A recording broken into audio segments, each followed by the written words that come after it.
ನಮಸ್ತೆ, ಫ್ರೀಡಂ ಟಿವಿಗೆ ಸ್ವಾಗತ. ನಾನು ಕಾವ್ಯ ಹೆಗಡೆ. ಮಳೆಗಾಲದ ಅಧಿವೇಶನದಲ್ಲಿ ಮಖಾಡೆ ಬಿದ್ದಂತಹ ಬಿಜೆಪಿ ಸದನದಲ್ಲಿ ಒಗ್ಗಟ್ಟಿಲ್ಲದೆ ಬಿಜೆಪಿ ಲೀಡರ್ಸ್ ದಿಕ್ಕಾಪಾಲಾಗಿದ್ದಾರೆ. ಇದು ಫ್ರೀಡಂ ಟಿವಿಯ ಮಾಸ್ಟರ್ ಎಕ್ಸ್ಕ್ಲೂಸಿವ್ ಪೊಲಿಟಿಕಲ್ ಸ್ಟೋರಿ.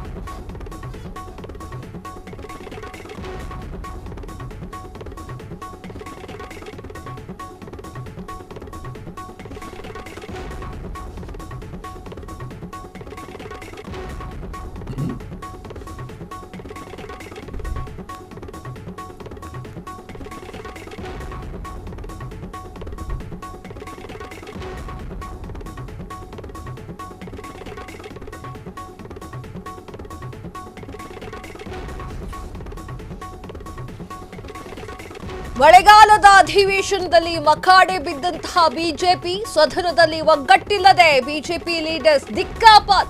ಇದು ಫ್ರೀಡಂ ಟಿವಿಯ ಎಕ್ಸ್ಕ್ಲೂಸಿವ್ ಪೊಲಿಟಿಕಲ್ ಸ್ಟೋರಿ. ಉತ್ತರಕ್ಕೆ ವಿಜಯೇಂದ್ರ ಆದ್ರೆ ದಕ್ಷಿಣಕ್ಕೆ ಆರ್ ಅಶೋಕ್, ಪೂರ್ವಕ್ಕೆ ಅಶ್ವಥ್ ನಾರಾಯಣ ಆದ್ರೆ ಪಶ್ಚಿಮಕ್ಕೆ ಸುನೀಲ್ ಕುಮಾರ್. ನಾಯಕರ ಒಳಜಗಳದಿಂದ ಕಂಗಾಲಾಗಿರುವಂತಹ ಬಿಜೆಪಿ ಸದನದಲ್ಲಿ ಪರ್ಫಾರ್ಮ್ ಮಾಡದೆ ಸುಮ್ಮನೆ ಕೂತ್ಕೊಂಡಿದ್ದಾರೆ. ಕಲೆಕ್ಟಿವ್ ಸ್ಟ್ರಾಟಜಿ ಮಾಡುವಲ್ಲಿ ಬಿಜೆಪಿ ನಾಯಕರು ವಿಫಲವಾಗ್ತಾ ಇದ್ದಾರೆ. ರಾಜ್ಯ ಬಿಜೆಪಿ ಈಗ ವೀಕ್ ಟ್ರಂಪ್ ಅಂತ ಹೇಳಿ ಕುಖ್ಯಾತಿಯನ್ನ ಪಡೆದಿದೆ. ಫ್ರೀಡಂ ಟಿವಿಯ ಜೊತೆ ನೋವು ತೋಡಿಕೊಂಡಿರುವಂತಹ ಬಿಜೆಪಿಯ ನಿಷ್ಕರು. ಎಸ್ ವೀಕ್ಷಕರೇ, ಬಿಜೆಪಿ ಏನಾಗ್ಬಿಟ್ಟಿದೆ ಅಂತಂದ್ರೆ ಸರಿಯಾಗಿ ವಿರೋಧ ಪಕ್ಷದ ಕೆಲಸವನ್ನ ಮಾಡ್ತಾ ಇಲ್ಲ. ಯಾಕೆ ಅಂತ ಕೇಳಿ. ಯಾಕೆ ಅಂತಂದ್ರೆ ಬಿಜೆಪಿಯಲ್ಲಿ ಒಳ ಜಗಳ ಶುರುವಾಗಿದೆ. ಯಾವ ವಿಚಾರಕ್ಕೆ ಒಳ ಜಗಳ? ಬಿಜೆಪಿಯ ರಾಜ್ಯಾಧ್ಯಕ್ಷ ಸ್ಥಾನಕ್ಕೆ ಒಳ ಜಗಳ. ಬಿಜೆಪಿಯ ರಾಜ್ಯಾಧ್ಯಕ್ಷ ಸ್ಥಾನದಿಂದ ವಿಜಯೇಂದ್ರ ಅವರನ್ನ ಕೆಳಗಿಳಿಸಬೇಕು ಅಂತ ಹೇಳಿ ಒಂದಿಷ್ಟು ಬಣ ವಿಜಯೇಂದ್ರ ಮುಂದುವರಿಲಿ ಅಂತ ಹೇಳ್ಕೊಂಡು ತಿರುಗಾಡ್ತಾ ಇದ್ದಾರೆ. ಇದರ ಮಧ್ಯದಲ್ಲಿ ಯತ್ನಾಳ್ ಅವರು ಅವಾಗವಾಗ ಬಾಂಬ್ ಹಾಕ್ತಾ ಇದ್ದಾರೆ. ಬಿಜೆಪಿಯಿಂದ ಅವರನ್ನ ಹೊರಗೆ ಅಟ್ಟಿದರೂ ಕೂಡ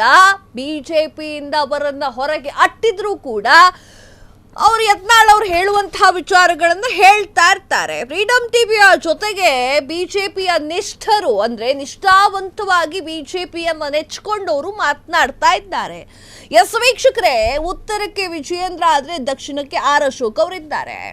ಈಗ ಏನ್ ಮಾಡಬೇಕು? ವಿರೋಧ ಪಕ್ಷದಲ್ಲಿ ಇದ್ದವರು ಏನು ಮಾಡಬೇಕು ಅಂತಂದ್ರೆ ಆಡಳಿತ ಪಕ್ಷದಲ್ಲಿರುವಂತಹ ಒಂದಿಷ್ಟು ವಿಚಾರಗಳನ್ನ ಏನಾದ್ರೂ ತಪ್ಪಿದ್ರೆ ಆ ತಪ್ಪುಗಳನ್ನ ಎತ್ತಿ ಹೇಳುವಂತಹ ಕೆಲಸವನ್ನ, ತಿದ್ದಿಸುವಂತಹ ಕೆಲಸವನ್ನ ಬಿಜೆಪಿ ಮಾಡಬೇಕಾಗತ್ತೆ. ಅಂದ್ರೆ ವಿರೋಧ ಪಕ್ಷದವ್ರು ಮಾಡಬೇಕಾಗತ್ತೆ. ಆದ್ರೆ ವಿರೋಧ ಪಕ್ಷದಲ್ಲಿ ಈಗ ಸದ್ಯಕ್ಕೆ ರಾಜ್ಯಾಧ್ಯಕ್ಷ ಸ್ಥಾನ ಯಾರಿಗೆ ಎನ್ನುವಂತಹ ಪ್ರಶ್ನೆ ಇದೆ. ಎಷ್ಟೋ ಸಲ ಯಡಿಯೂರಪ್ಪ ಅವರು ಈ ರಾಜ್ಯಾಧ್ಯಕ್ಷ ಸ್ಥಾನ ಏನಿದೆಯಲ್ಲ, ಆ ಒಂದು ರಾಜ್ಯಾಧ್ಯಕ್ಷ ಸ್ಥಾನದ ಬಗ್ಗೆ ಮಾತನಾಡಲಿಕ್ಕೆ ಹಾಗೂ ತಮ್ಮ ಮಗನ ಒಂದು ರಾಜ್ಯಾಧ್ಯಕ್ಷ ಸ್ಥಾನವನ್ನ ಬಲಪಡಿಸಲಿಕ್ಕೆ ಡ್ಯೂಟಿಗೆ ಹೋಗ್ತಾರಲ್ಲ, ನಾವೆಲ್ಲ ಆಫೀಸಿಗೆ ಬರ್ತೀವಲ್ಲ, ಹಂಗೆ ಬಿಜೆಪಿ ಕಚೇರಿಗೆ ಹೋಗ್ತಾ ಇದ್ರು. ಈಗ ಬಿಜೆಪಿಯಲ್ಲಿರುವಂಥದ್ದು ಏನು ಅಂತಂದ್ರೆ ಯಾರು ಆ ಒಂದು ರಾಜ್ಯಾಧ್ಯಕ್ಷ ಸ್ಥಾನವನ್ನು ಅಲಂಕರಿಸಬೇಕು ಅಂತ ಹೊರತು ಇಲ್ಲಿ ಆಡಳಿತ ಪಕ್ಷದಲ್ಲಿ ಏನಾಗ್ತಾ ಇದೆ ಅದ್ರ ಬಗ್ಗೆ ನಾವೇನು ಮಾತನಾಡಬೇಕು ಇಲ್ಲವೇ ಇಲ್ಲ.